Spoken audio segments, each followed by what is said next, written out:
তো বন্ধুরা, রতন ভাইয়ের হাতে আরেকটি মাদা হোয়াইট পটার আছে। দেখুন কোয়ালিটির একবার শক করিয়ে দিই, কতটা লং সাইজ দেখুন। আর পায়ের ফেদার কোয়ালিটি একবার দেখুন, যেটা দেখুন।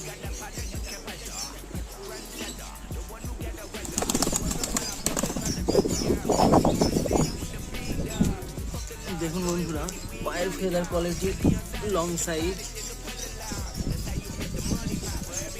পায়রাটি লাগলে অবশ্যই কল করবেন রতন ভাইকে।